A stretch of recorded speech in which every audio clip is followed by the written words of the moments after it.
जय श्री कृष्ण। भगवद गीता का 14 अध्याय श्लोक नंबर 31।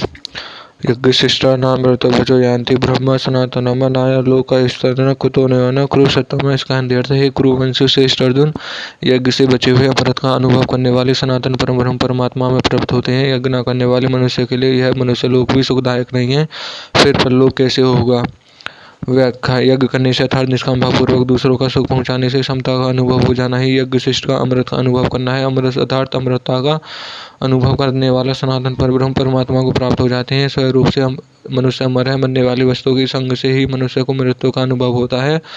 इन वस्तुओं को संसार के हित में लगाने से जब मनुष्य असंग हो जाता है तब उसे स्वतः सिद्ध अमरता का अनुभव हो जाता है। कर्तव्य मात्र केवल कर्तव्य समझकर किया जाए तो वह यज्ञ हो जाता है। केवल दूसरों के हित के लिए किया जाने वाला कर्म ही कर्तव्य होता है। जो कर्म अपने लिए किया जाता है वह कर्तव्य नहीं होता, परंतु कर्म मात्र होता है जिससे मनुष्य बनता है। इसलिए यज्ञ में देना ही देना होता है, लेकिन लेना केवल निर्वाह मात्र के लिए होता है। सही यज्ञ करने के लिए समर्थ रहे, इस दृष्टि से सही निर्वाह मात्र की वस्तु का उपयोग करना भी यज्ञ के अंतर्गत है।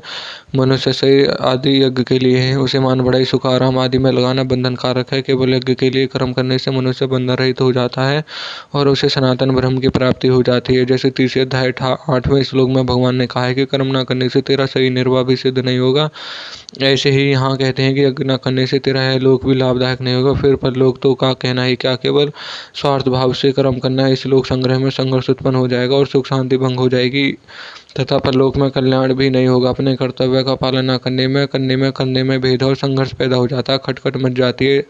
घर में कोई स्वार्थी पेटी व्यक्ति हो तो घर वालों का उसका रहना सुहाता नहीं। स्वार्थपूर्वक त्यागपूर्वक तथा कर्म करने से सुख को पहुंचाना घर में अथवा संसार में रहने की विद्या है। अपने कर्तव्य का पालन करने दूसरों का भी कर्तव्य पालन की प्रेरणा मिलती है।